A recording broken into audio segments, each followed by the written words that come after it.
Buenas tardes. Hoy estamos agosto 10 del 2024 y con todo nuestro gusto, nuestro anhelo de aprender, profundizar en la palabra de Dios, entender realmente qué significan estos salmos 149 y 150, pidiéndole al Padre por sabiduría de lo alto, porque es una responsabilidad muy grande hablar de la palabra de Dios y grabarlo y que se vaya por aquí, por allá los programas.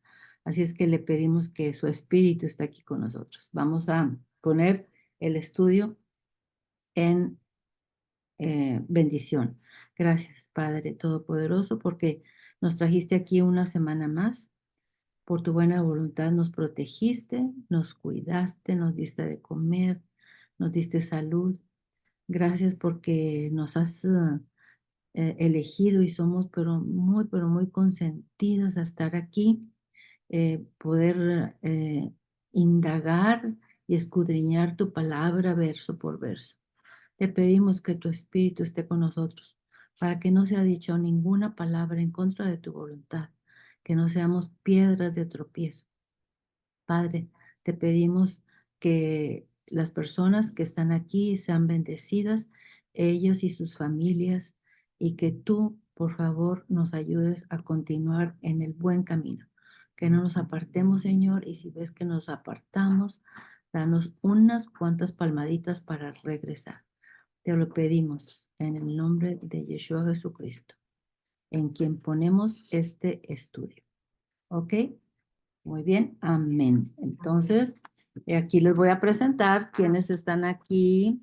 Acuérdense que está Daisy y tenemos a Sandrita que hoy cumple años y tenemos por primera vez a Lina y tenemos a Trudy que llegó raspando porque tenía un compromiso ahí en su casa de unos trabajadores, pero mírenla.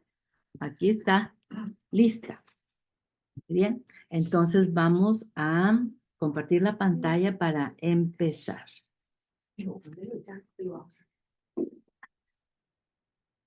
Muy bien, hoy tenemos salmos o himnos o tejilim 149 y 150. Con el favor de Dios. Acuérdense que estos salmos, como lo habíamos visto antes o himnos, son otros de los llamados de alabanza. ¿Qué significa alabanza? Proclamar las maravillas y prodigios de Dios. ¿Cómo podemos alabarlo a Él? Proclamando sus maravillas y sus prodigios. Y todos comienzan y terminan con la palabra aleluya. Muy bien. El Salmo 149 celebra por adelantado.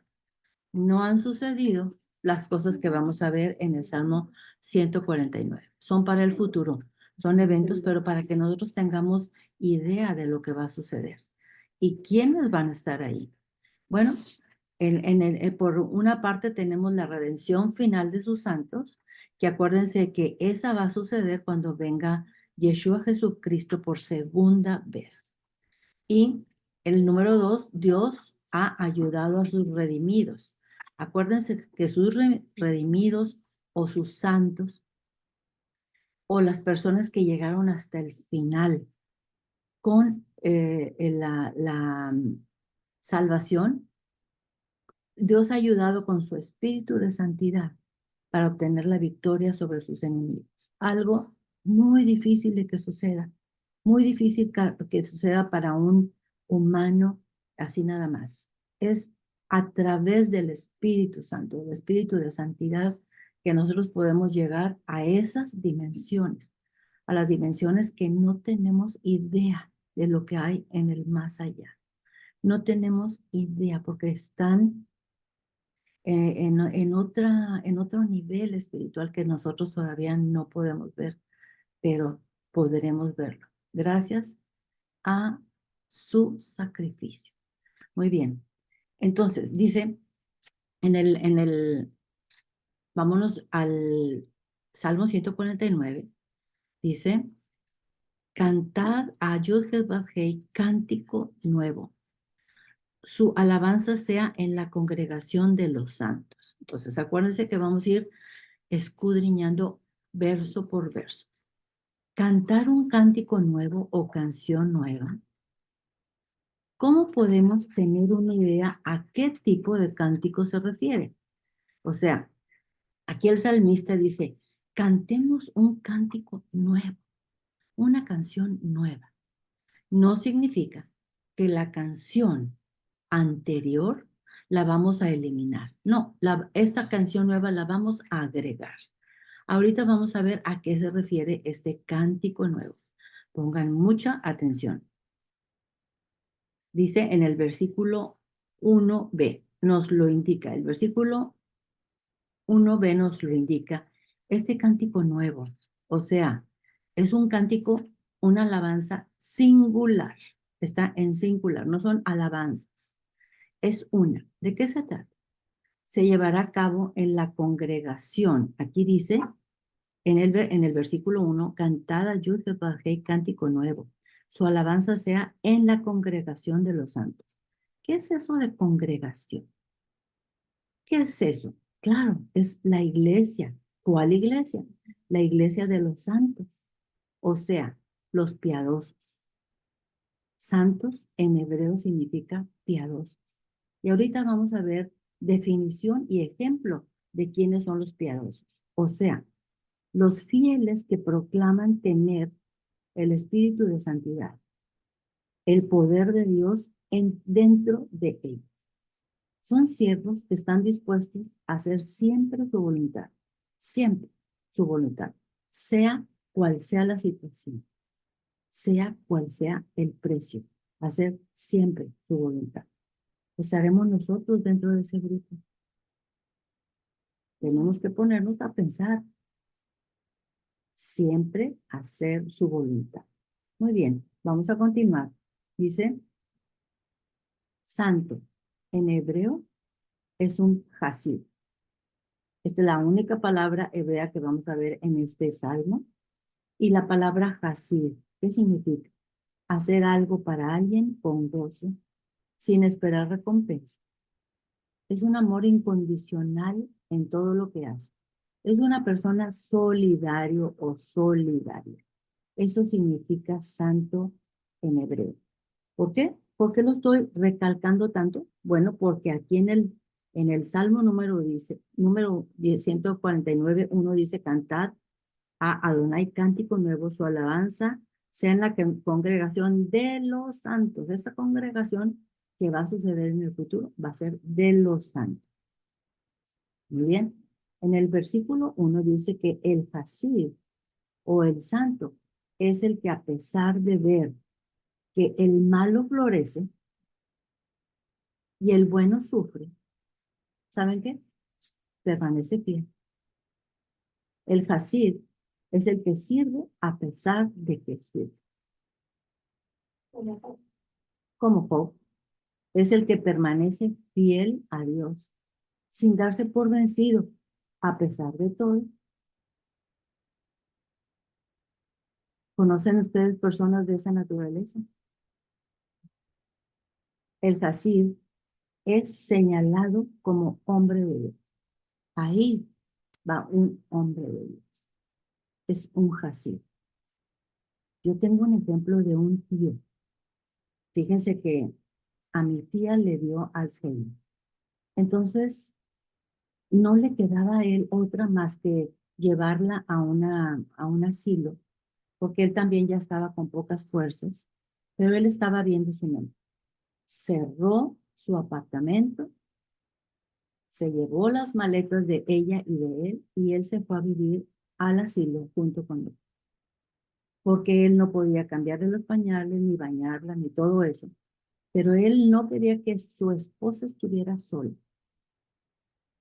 Llegó el tiempo de la Navidad y ustedes saben qué importante es esta celebración para algunas personas, porque están celebrando el nacimiento de Yeshua. Bueno, vinieron los hijos y le dijeron, papá, ya, arréglate, venimos por ti para llevarte a la celebración a nuestra casa. Y el papá dijo, no, Me da pena, me da pena que lo que estás diciendo venga de la boca de mi hijo. ¿Tú crees que yo soy capaz de dejar a tu mamá? Pero papá, si ella ya no te reconoce ni nos reconoce a nosotros, ¿y tú crees que porque no nos reconoce, no se va a dar cuenta que está sola? Adiós, hijos. Yo aquí me quedo. No voy a permitir que ella se quede sola. Ese es un caso de la vida real. Sufre, permanece fiel sin darse por vencido a pesar de todo. Porque lo que él le prometió a su esposa no lo iba a dejar pasar. Que ella no se sintiera sola. Muy bien, vamos a continuar.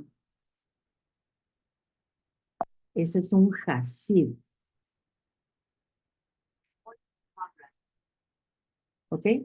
Vamos a ver un ejemplo de un Hasid que nos presenta la Biblia.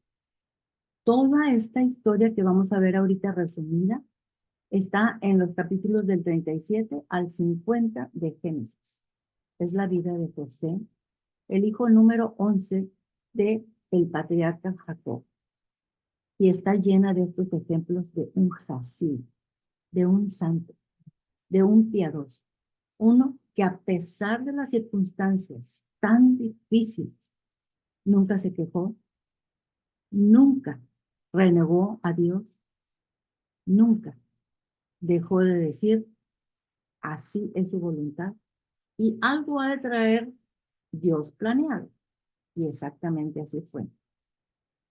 Entonces, este ejemplo que vamos a ver, muy resumido, es para que tengan una idea de este Hasid, de este santo José, cómo manejó todas las circunstancias. Aquí tenemos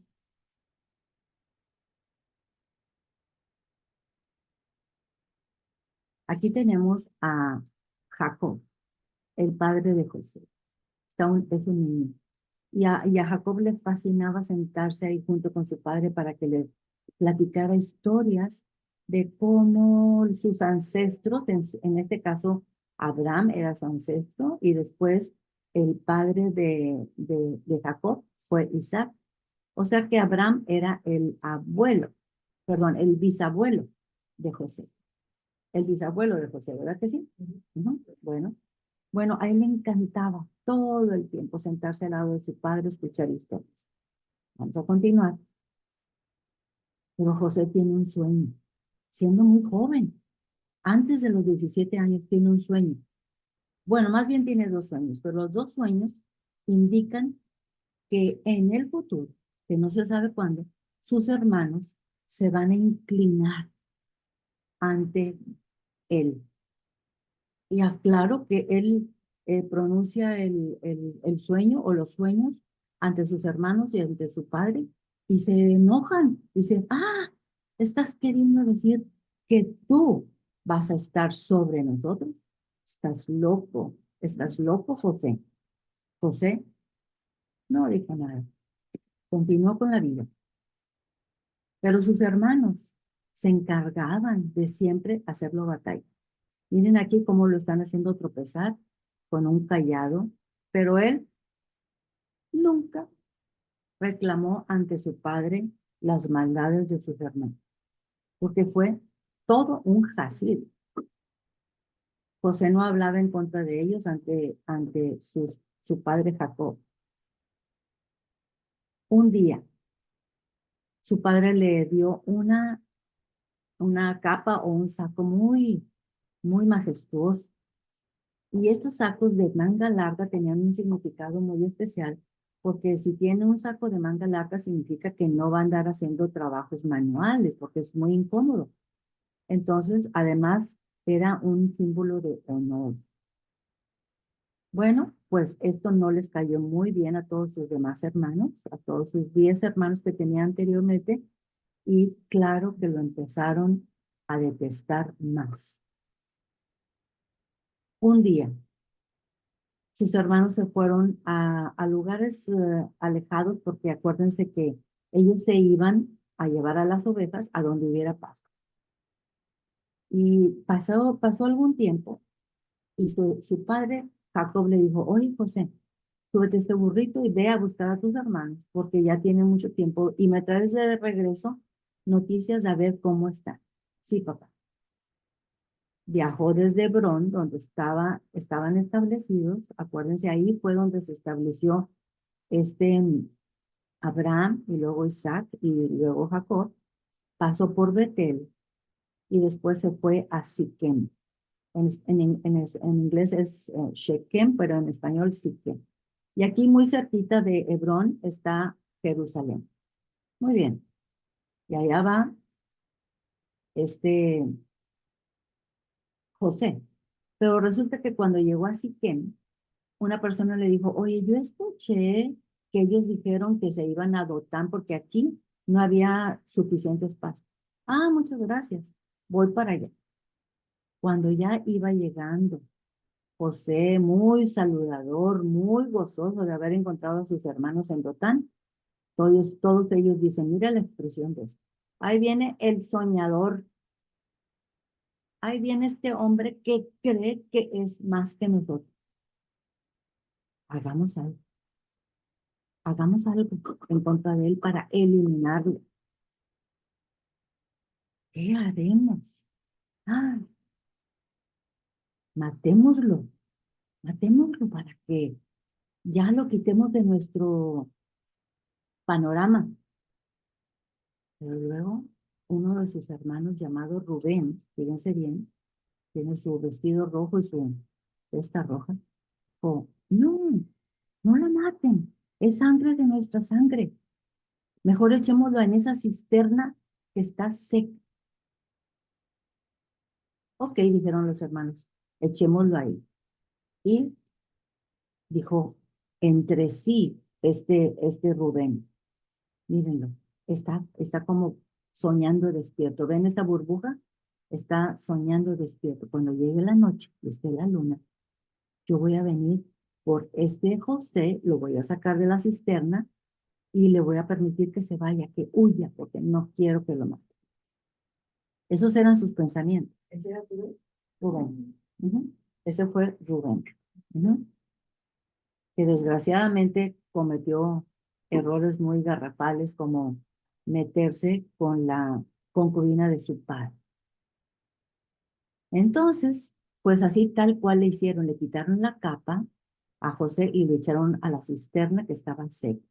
Claro que José, dice la Biblia, que gritaba, no, sáquenme de aquí, ayúdenme por favor.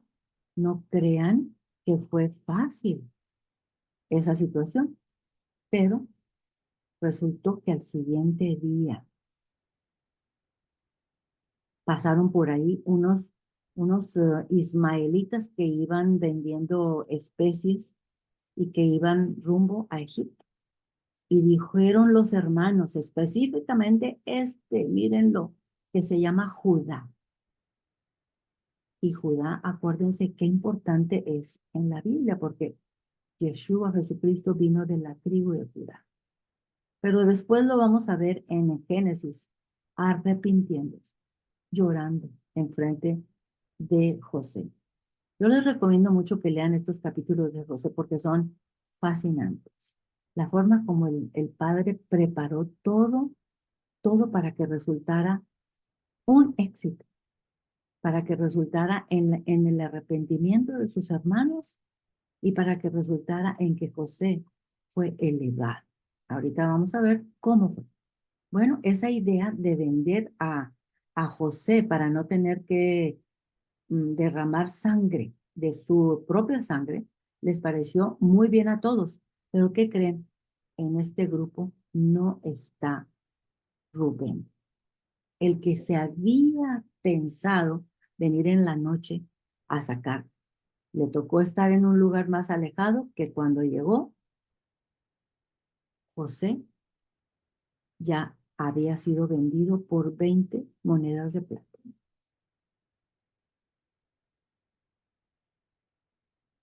Y José no dijo nada, no pataleó, no reclamó.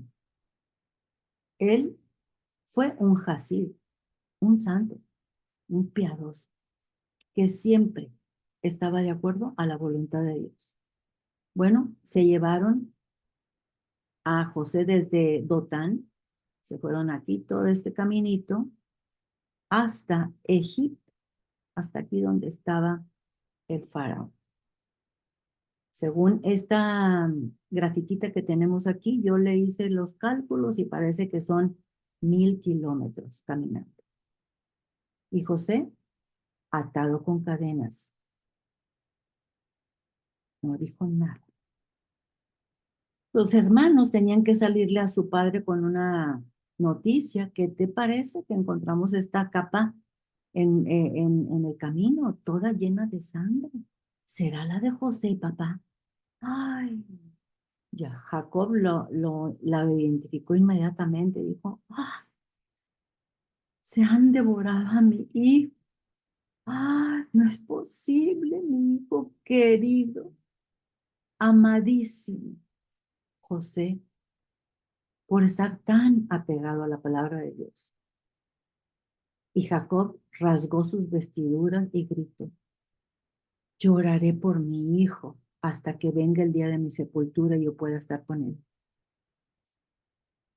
Y José, en el camino a Egipto, durmiendo con cadenas entre los otros esclavos que llevan por ahí, los ismaelitas. Acuérdense que estos son ismaelitas.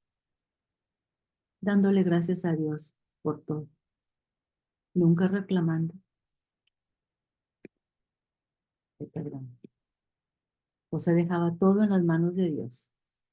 Seguramente sus pensamientos eran como los de Habacuc 3:17.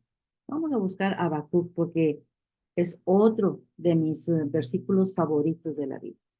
Habacuc queda cerquita del Nuevo Testamento. Cerquita del Nuevo Testamento. Queda antes de Malaquías, antes de Mateo, pero también queda después de Miqueas, queda después de... Sí, pasando los salmos, sí, para adelante. Después de Daniel queda Habacuc 3:17. Después de Daniel. Pero antes de los evangelios de Mateo.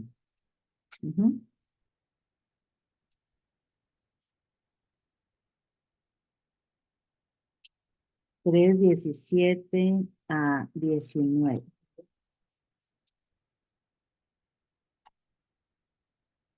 Ay, estos versículos yo los tengo súper, súper amados, memorizados, listos. Dice Habacuc 3:17. ¿Ya lo encontraron? Busquen a Mateo y váyanse 4 libros antes de Mateo. Está antes de Zacarías, justo antes de Zacarías. ¿Mm?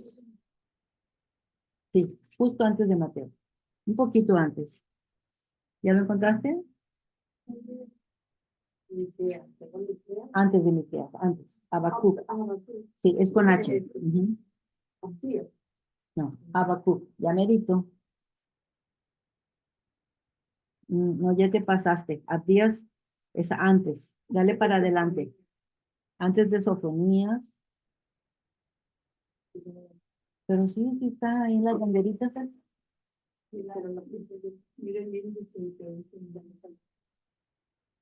Aquí está. Ah, no es Habacuc. En la Reina Valera, la página 858. ¿Es una manera esa? 858. 8:58. No es Reina Valera.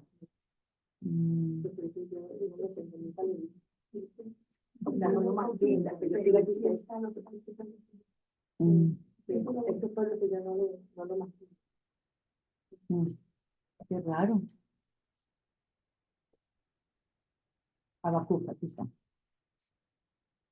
3. Habacuc. Sí estaba. Ok, listos. Dice, vamos a continuar.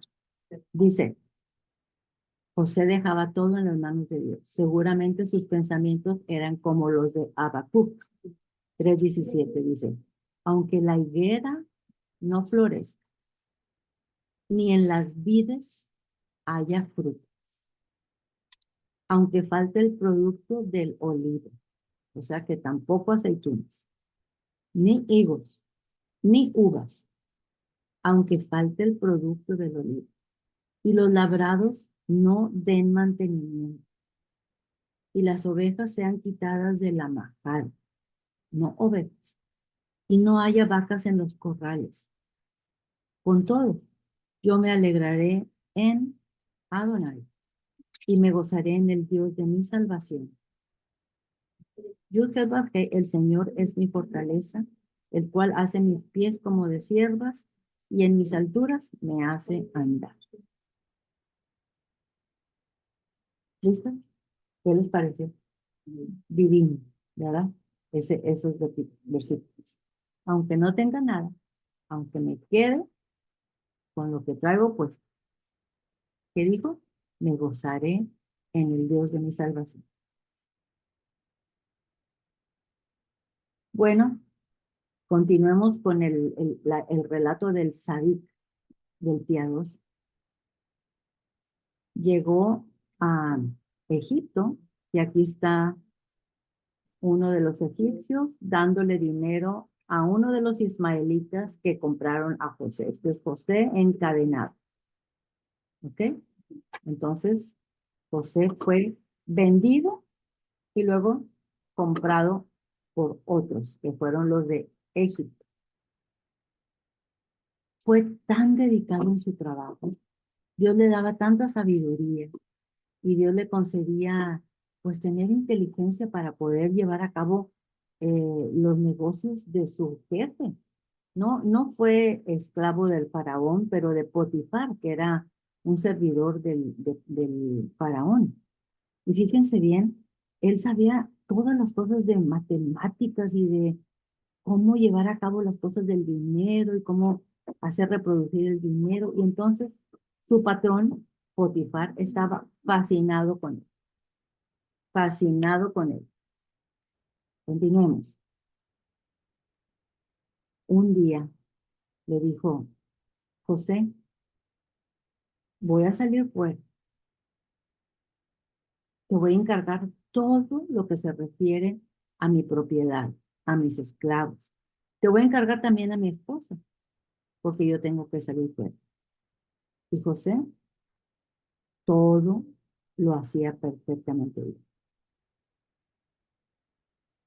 José vio que la esposa de Potifar le estaba echando ojitos y le estaba haciendo invitaciones para que se durmiera con él.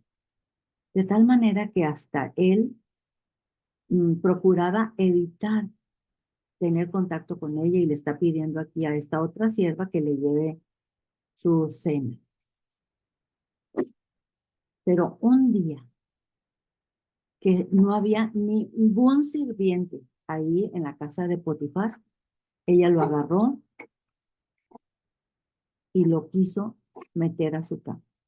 Pero José está gritando, no, yo no puedo pecar en contra de mi Dios. No, suéltame. No, no te suelto. Quiero que seas mío. No. Grite, grite, pero José dijo, no, yo no voy a pecar en contra de mi Dios y yo no voy a pecar en contra de tu esposo, Potifar. Y huyó. Claro que la mujer, esposa de Potifar, cuando él vino, dijo, mira lo que ha hecho tu esclavo, José. Mira, yo aquí tengo la evidencia. Mira su capa. La pude tener conmigo porque él trató de seducirme. Bueno, quiero que sepan que una persona que trata de hacer eso con la esposa de una persona de tan elevado rango se merecía la muerte. Pero yo me imagino que Potifar no estaba muy seguro de la fidelidad de su esposa y entonces no decidió matar a José. Decidió mandarlo a la cárcel. Otra injusticia, pero José dejaba todo en la voluntad de Dios. Era un Hasid, era un santo, era un piadoso y él estaba dispuesto a hacer siempre la voluntad de Dios. Estando en la cárcel, hacía su trabajo a la perfección y con gozo. Ahí interpretó con la ayuda de Dios 2 sueños que se hicieron realidad. Un sueño de un copero y otro sueño de un panadero que estaban ahí encerrados en la cárcel. Después interpretó el sueño del faraón, el cual también se llevó a cabo con precisión. No nomás dijo el sueño, sino también la interpretación, que 10 años iban a tener grande producción de alimentos y otros 10 años, 7, perdón, 7 años, grande producción de alimentos y otros 7 años, porque eran 7 vacas gordas y 7 vacas flacas, y los otros 7 años iban a tener mucha hambruna. Ah, entonces dijo el faraón, yo sé quién se va a hacer cargo de esta tarea, de buscar la manera de organizar todo para que no nos pase nada durante esos 7 años de hambruna. Tú, José, tú que estuviste en la cárcel, tú que has sabido interpretar los sueños, pero yo no los interpreté, fue Dios el que me lo dijo. Ok, tú vas a ser la persona que va a estar después de mí. Solamente más arriba que tú estaré yo. Y José hizo su trabajo perfectamente bien. Durante los 7 años que hubo mucho alimento, les pidió a todas las personas que trajeran todo lo que cosechaban para poderlo almacenar en unos lugares que él preparó a la perfección. Entonces traían y traían y traían de todo Egipto, la gente traía, porque lo que él ordenaba era como si fuera ordenado por el faraón. Vinieron los 7 años de hambruna, pero en Egipto no hizo falta la comida, gracias a que José administró muy bien toda la comida, de tal manera que venían personas de todos los pueblos y regiones en los alrededores. Aquí tenemos la fila de personas y acá están las personas entregando comida, porque si de no ser así, se morían de hambre. Pues su padre Jacob, que estaba allá en Hebrón, se enteró de que en Egipto había comida y les dijo a sus hijos, vayan a Egipto a comprar comida, de otra manera nos vamos a morir de hambre. Así fue. Y pasaron muchas cosas, pero en resumidas cuentas, vinieron los hermanos y se postraron ante él. Y José dijo, el sueño que tuve se está haciendo realidad después de todos estos años. Pero ellos no sabían que este era su hermano José, porque estaba tan disfrazado de egipcio que no se dieron cuenta. Pero luego le pidieron perdón. Y cuando José está al borde de la muerte, dijo estas palabras que también las tengo súper subrayadas en mi vida, porque son palabras de gran sabiduría. Vámonos a Génesis, que es el primer libro de la Biblia, el capítulo 50, que es el último, y vamos a ver qué es lo que dice el Hasid, el santo, el piadoso, José, cuando está al borde de la muerte. Pongan mucha atención. Es Génesis, capítulo 50, versículo 15. Fíjense muy bien cómo responde un santo, un Hasid, los cuales estarán en la congregación de los santos de aquel día que tanto esperamos ver. Dice, todo el mundo listo.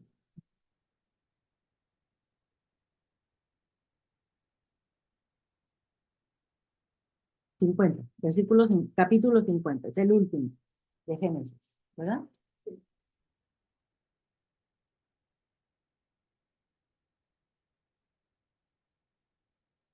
Ok, vamos a darle. Dice, viendo los hermanos de José que su padre era muerto, o sea, el padre de ellos, que era Jacob, dijeron, quizás nos aborrecerá José, o sea, quizás ahora José se va a vengar de todo lo que hicimos y nos dará el pago de todo el mal que le hicimos.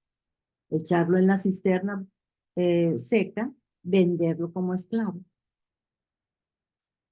Y enviaron a decir a José, le enviaron a decir a José, tu padre, o sea, Jacob, mandó que antes de su muerte, diciendo, así diréis a José. Estas son palabras que dejó dicho Jacob, el padre de José. Te ruego que perdones ahora la maldad de tus hermanos y su pecado, porque mal te trataron. Por tanto, ahora te rogamos que perdones la maldad de los siervos de Dios de tu padre. Y José lloró mientras ellos hablaban. 18. Vinieron también sus hermanos y se postraron delante de él. Y dijeron, henos aquí por siervos tuyos. Otra vez están postrados ante él. Acuérdense que él tuvo 2 sueños. Y en los 2 sueños, los hermanos estaban postrados ante él. 19. Y les respondió José, no temáis. ¿Acaso estoy yo en lugar de Dios? ¿Acaso estoy yo en lugar de Dios para juzgar? Vosotros pensaste mal contra mí. Ustedes quisieron hacerme daño, pero Dios lo encaminó a bien para hacer lo que vemos hoy, para mantener en vida a mucho pueblo.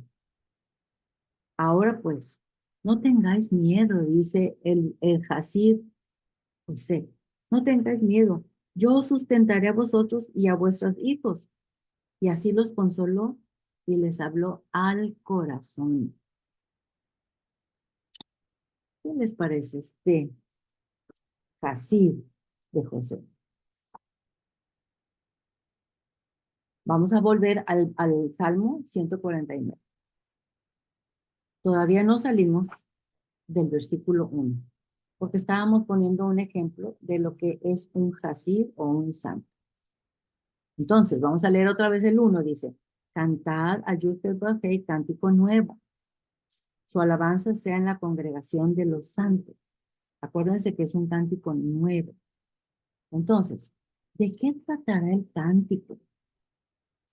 ¿De qué tratará este cántico? Porque aquí todavía no lo podemos deducir, pero vamos a ver porque el mismo capítulo 149 nos lo dice acerca del tema principal del testamento en donde Yeshua Jesucristo se disminuyó,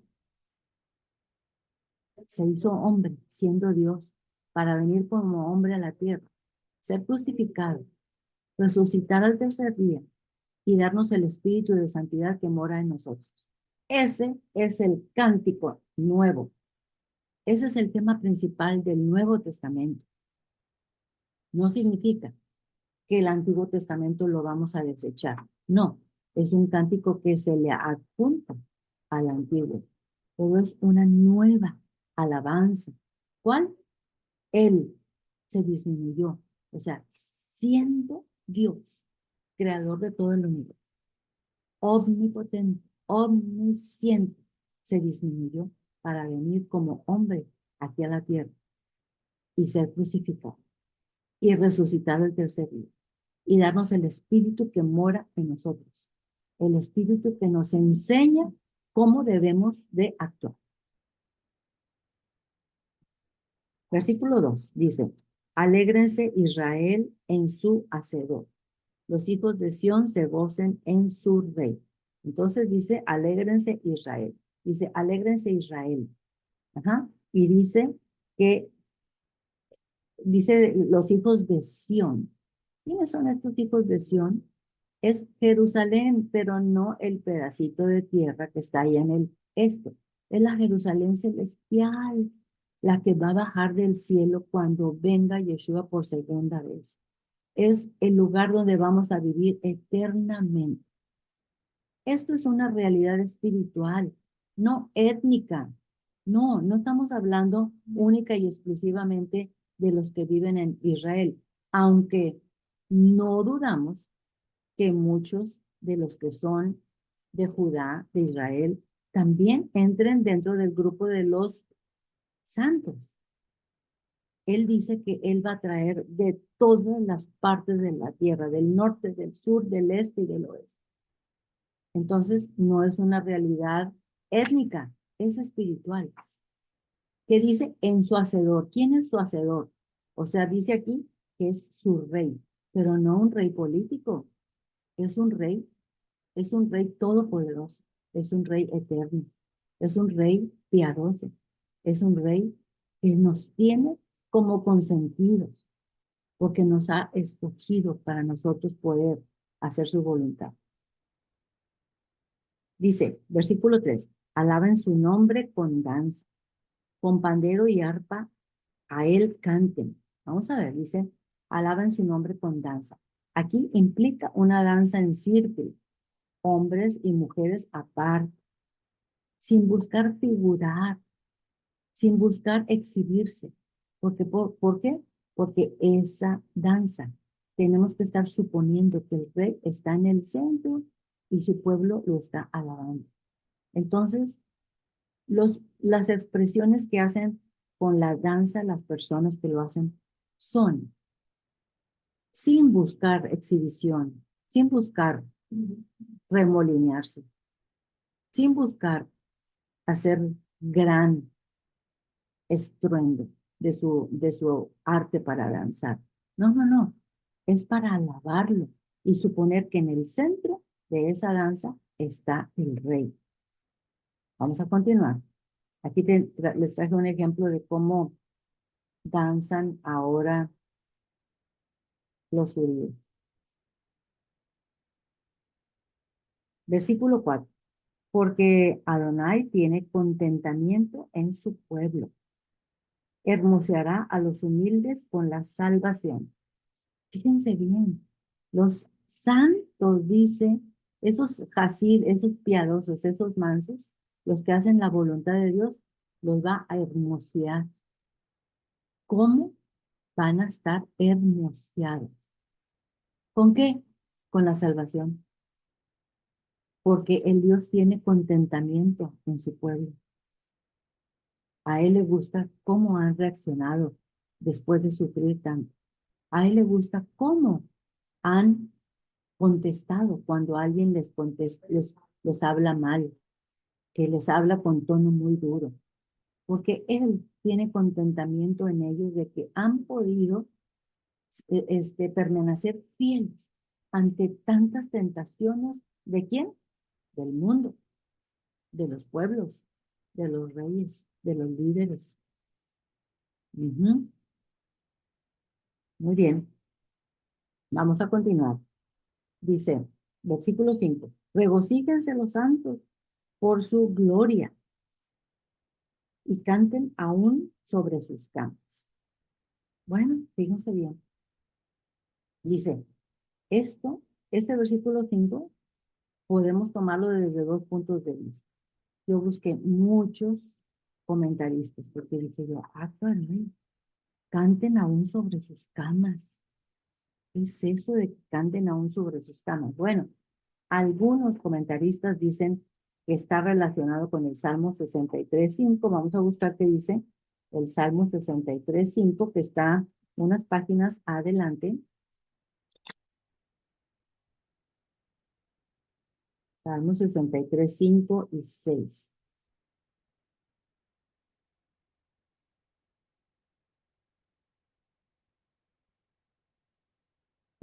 Dice, como de meollo y de grosura será saciada mi alma, o sea, con mucha abundancia.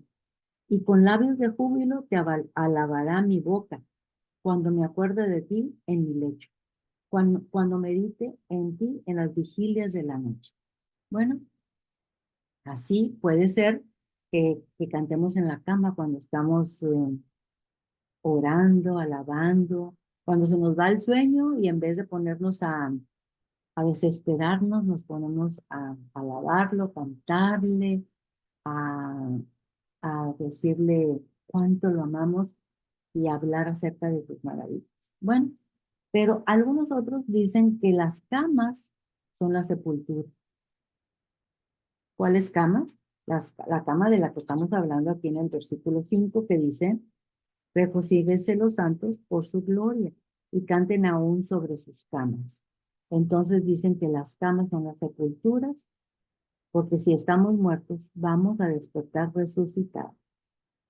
Y cuando despertemos en esa cama de la sepultura, entonces eso es lo que va a pasar. ¿Cuál será la verdad? Le preguntaremos al Padre Todopoderoso cuando estemos con Él en su segunda venida. Muy bien, vamos a continuar. Dice, versículo 6, exalten a Dios con sus gargantas y espadas de dos filos en sus manos, para ejecutar venganza entre las naciones y castigo entre los pueblos. Fíjense bien que aquí está pasando algo curioso, porque todos los versículos anteriores eran alabanza y los santos y los piadosos y los así, y aquí de repente saca una espada, y la espada es de doble filo. ¿Por qué ese vuelco?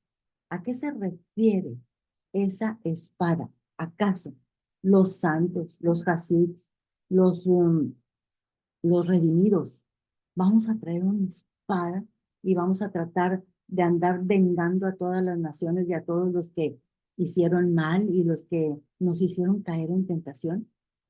¿Será eso? ¿Se estará tratando este versículo acerca de una venganza con sangre? Bueno, vamos a ver, primero que nada, vamos a buscar Efesios 6:7 y ahí Efesios 6:7 nos da la respuesta. Nos dice, ¿qué es eso de la espada del Espíritu? Efesios, acuérdense que está en el Nuevo Testamento y está después de Gálatas, acuérdense, General Electric. Efesios está después de Romanos, después de Corintios, pero antes de Filipenses. Y antes de todas las de Tesalonicenses, de Timoteo. Ok, muy bien, entonces vamos a ver Efesios 6:17. Dice, listo, dice, y tomad el yelmo de la salvación, el yelmo de la salvación y la espada del Espíritu, que es la palabra de Dios. Entonces, si nosotros tenemos duda de a qué se refiere esta espada del versículo 6, dice que espadas de dos filos, la palabra de Dios da golpes mortales contra la falsedad y la maldad. ¿Por qué? Porque aquí Efesios 6:17 nos está diciendo que la palabra de Dios es la espada. Vamos a seguirlo comprobando en Hebreos 4:12. Hebreos queda tantito más para adelante de donde estamos ahorita. Vamos a buscar Hebreos 4:12 para verificar que la espada es la palabra de Dios. Entonces, nosotros, dice aquí que nos vamos a vengar de las naciones, de los reyes, de los líderes, que nosotros nos vamos a vengar con con la espada de doble filo, pero ¿cómo? Es que está un poco complicado de comprender cómo es posible que nosotros, los santos, los sadicos, los piadosos, los que estamos ya eh, en fidelidad, ¿cómo es posible que vamos a vengarnos? Como que da un salto el salmo que nos dice, pero ¿cómo tan bonito que estaba hablando de tanta alabanza y todo ante Dios? Y ahora tenemos que agarrar la espada de dos filos. ¿Qué dice Hebreos 4:12? Hebreos 4:12 dice, porque la palabra de Dios es viva y eficaz y más cortante que toda espada de dos filos. y penetra hasta partir el alma y el espíritu, las coyunturas y los tuétanos, y discierne los pensamientos y las intenciones del corazón. Entonces, ¿cuál es nuestra arma? Con la palabra. Esa es nuestra arma. ¿Y cómo vamos a vengarnos de las naciones, de todo el daño que nos han hecho, de todo lo que nos han metido en la mente desde que estamos chiquitos, y es en contra de la voluntad de Dios? ¿Cómo es posible? Vamos a ver, pongan mucha atención. La espada de doble filo, fíjense bien, bien filosa por un lado y bien filosa por el otro. Es la palabra de Dios y es con lo que nosotros nos vamos a vengar de las naciones. ¿Qué les parece? Espectacular. Sí. Ujú. Aquí dice cuando termina a la vista de Dios, todo está al descubierto, expuesto a los ojos de aquel a quien hemos de rendir cuentas. Ujú.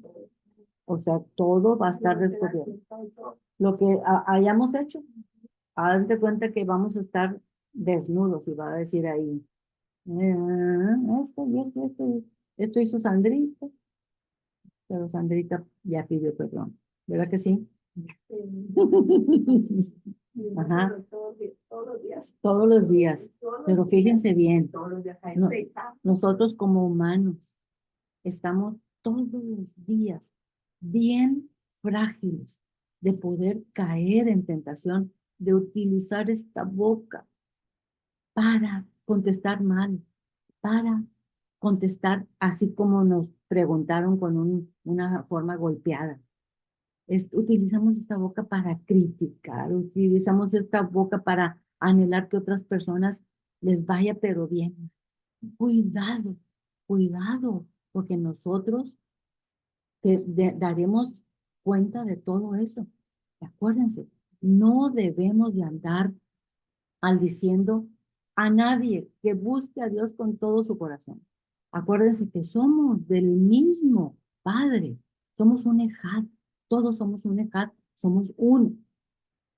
Dice, ¿con qué fin exaltaremos a Dios con nuestras gargantas y con las espadas de dos filos en nuestras manos? Vamos a tener una espada de dos filos en nuestras manos y la espada es la palabra de Dios. ¿Con qué fin?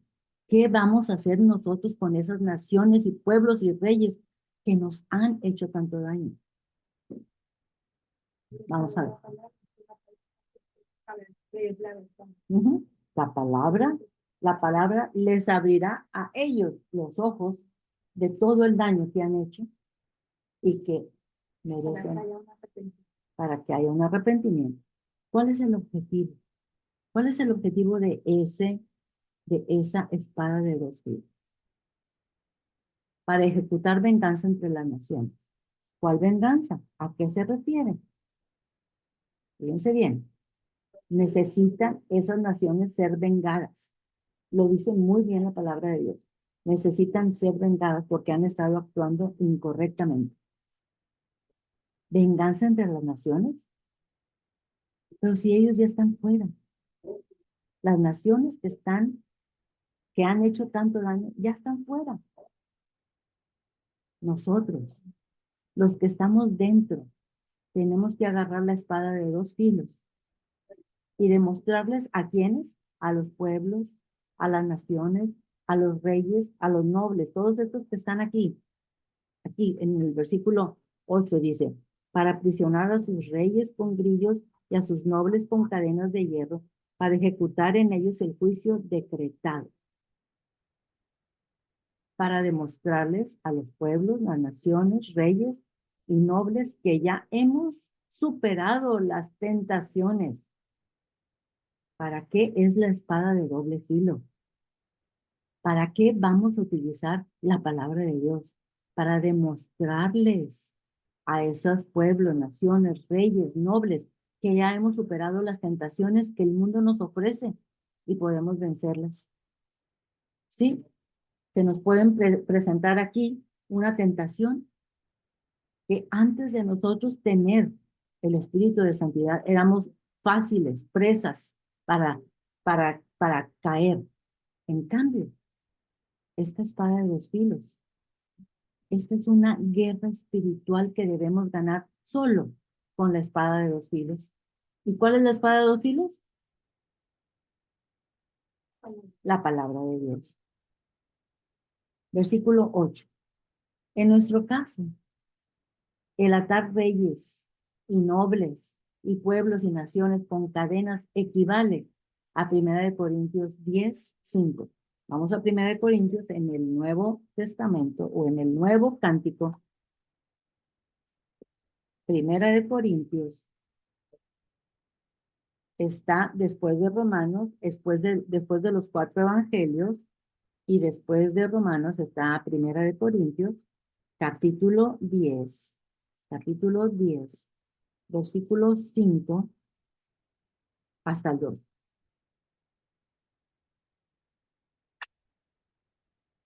¿Listas? Ok, dice, pero de los más de ellos no se agradó Dios. Acuérdense que está hablando Pablo.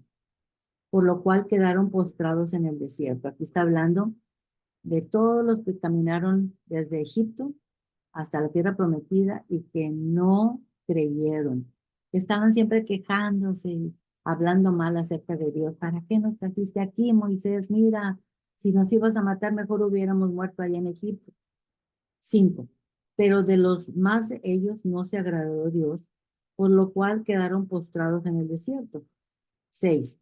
Mas estas cosas sucedieron como ejemplos para nosotros, para que no codiciemos con cosas malas como ellos. No codiciar cosas malas como ellos. Ni ser idólatras, como algunos de ellos, según está escrito. Se sentó el pueblo a comer y a beber y se levantó a jugar. Acuérdense del becerro de oro. Aquí está hablando del becerro de oro. Entonces, ¿cómo que es eso de idólatras? Que nosotros nos postremos ante las imágenes de oro, de plata, de yeso o de madera. No, esos no son los únicos ídolos. Acuérdense que nosotros tenemos otro tipo de ídolos en los que podemos caer. ¿Alguien tiene una idea de cuáles son los otros tipos de ídolos? ¿Cómo? El dinero, la televisión, el trabajo, pornografía, idolatrar a un hijo, claro, muy bien. Continuamos. Dice, versículo 8. Ni forniquemos como algunos de ellos fornicaron y cayeron un día 20,000. Ni tentamos al Señor como también algunos de ellos lo tentaron y perecieron por las serpientes. Ni murmuréis como algunos de ellos murmuraron y perecieron perecieron por el destructor. Muy bien, todos estos casos son equivalentes a lo que antes era tener ídolos, andar en contra de la voluntad de Dios. Versículo 9.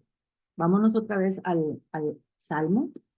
Dice, el 9, dice, para ejecutar en ellos el juicio decretado. Gloria sea esto para todos los santos. Aleluya. Entonces, ¿quiénes son ellos? Del 7 al 9 nos dice que son los reyes, los nobles, las naciones, los pueblos, que al torcer la voluntad de Dios, tientan a pecar. Ay, Dios mío. ¿Cómo les va a ir a todas esas gentes que están escribiendo los libros de los niños en las escuelas, enseñándoles que no hay ningún problema escoger el sexo que quieren? Esos son los reyes, las naciones, los nobles, los pueblos, que tuercen la voluntad de Dios para tentar a pecar.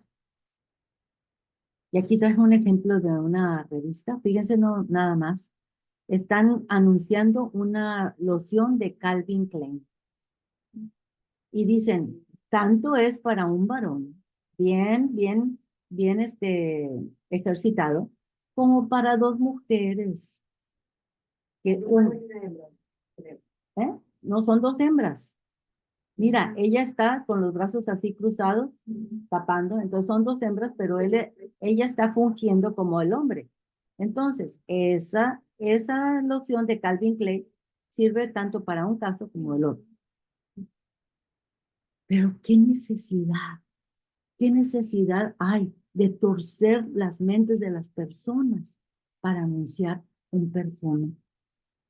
Esos son los reyes, las naciones, los nobles que van a ser vengados con la espada de doble filo, que es la palabra de Dios, porque han torcido la voluntad de Dios. Juicio decretado, versículo 9. ¿Hay un juicio decretado para ellos? ¿Sí? ¿Quién lo decretó? Vamos a buscar Juan 16:11. Juan 16:11 nos dice quién decretó ese juicio para las naciones que han estado torciendo la palabra de Dios. Y se los meten a los niños en la televisión, en los juegos, en todo se los meten. Se los meten en las escuelas, se los meten en todas partes. Ya no hay ni qué hacer para torcer la palabra de Dios. Entonces vámonos a Juan 16:11. En el Nuevo Testamento está Juan después de Lucas. Juan 16:11. Vamos a ver quién decretó. ¿Quién decretó ese juicio? Juan 16:11. Dice, bueno, le voy a leer desde el 10. De justicia por cuanto voy al Padre y no me veréis más. Bueno, ahí para que sepan quién habla, es Yeshua Jesucristo. Dice, de justicia por cuanto voy al Padre y no me veréis más. Esto está antes de la crucifixión. 11. Y de juicio por cuanto el príncipe de este mundo ha sido juzgado. ¿Quién lo decretó? Jesucristo, Yeshua. Él decretó que él ha sido vencido porque él sabía que él iba a vencerlo en la muerte, en la crucifixión y en la resurrección.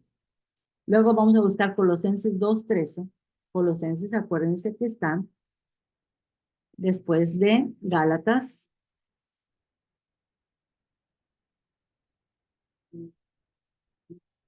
Después de Efesios, después de Filipenses está Colosenses. Colosenses 2:13. 2:13 y 14. Y a vosotros, estando muertos en pecados,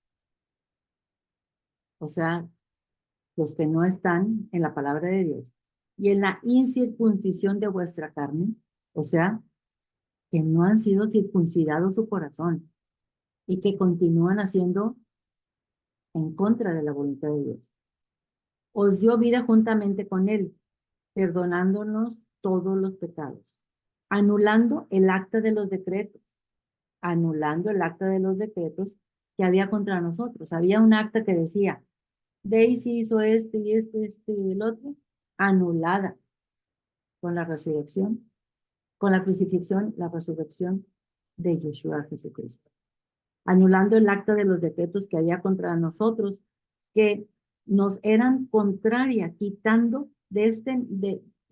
de en medio y clavándola en la cruz. ¿Quién lo decretó? Ese juicio. Yeshua, Jesucristo. Vámonos otra vez al Salmo. Antes de cantar, vamos a leer rápidamente el Salmo 150. Aquí está hablando solamente que hay que alabarlo, alabarlo y alabar. Entonces, no vamos a hacer pausas para explicar porque está autoexplicativo. Dice Salmo 150, que es el último de los de alabanza. Dice, alabad a Dios en su santuario, o sea, en su santidad. Alabadle en la magnificencia de su firmamento. Ay, qué cosa tan bella. El video ese que les mandé que se llama Ajuste Fino. Alabadle por sus proezas. Alabadle conforme a la muchedumbre de su grandeza, grandes cantidades, grandes maravillas. Alabadle a son de bocina, o sea, que se oiga. Alabadle con salterio y con arpa. Alabadle con pandero y con danza. Alabadle con cuerdas y flautas, o sea, todo tipo de Todo lo instrumentos. que respire, Alabadle alabe con tu címbalos nación. resonantes. Se abrió un micrófono, por favor. Alabadle con símbolos resonantes. Alabadle con símbolos de júbilo. Todo lo que respira, alabe a Yud-Heh-Vav-Heh. ¿Ok? Aquí está un poco diferente en el hebreo y dice, todos los que tienen el espíritu de santidad, alaben a Adonai, a Jesucristo, al Dios poderoso. Y con esto terminamos. Vamos a orar para despedirnos y agradecerle al Padre esta grande oportunidad. Gracias por estar aquí. Bendecidas sean sus familias. Y gracias por esta dicha de podernos juntar para indagar la palabra de Dios. Gracias te damos, Señor Padre Todopoderoso, porque grande y poderosa es tu palabra. Y con esa misma palabra tú nos has pedido que nosotros venguemos a las naciones, a los pueblos, a los reyes que han torcido la mente de nosotros y de nuestros hijos. Señor, eso es todo lo que traen ahora de hablar en contra de lo que tú has establecido desde un principio. Gracias, Padre, por permitirnos estar aquí, por darnos vida y salud. Te pedimos que nos lleves con bien, que nos protejas en esta semana y a nuestras familias y las personas que después vean esta grabación. Te lo pedimos en el nombre de Yeshua. Amén. Y vamos a cantar la canción del número 624. 624 a 26. Listo.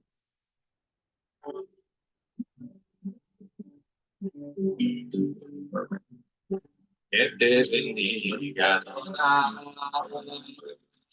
y que te guarde también. Que Adonai ponga su gracia en ti. Que Adonai vuelva su rostro hacia ti. La paz y el mal es Adonai.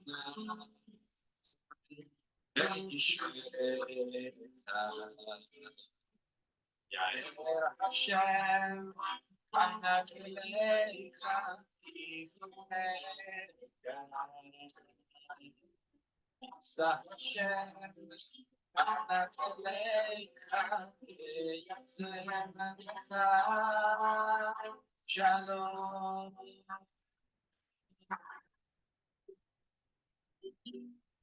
Ay, esta canción. Se me pone la piel chinita. Sí. Yelmo es una protección que utilizaban los soldados. Sí, sí. Le voy a poner en stop. Y luego le voy a poner en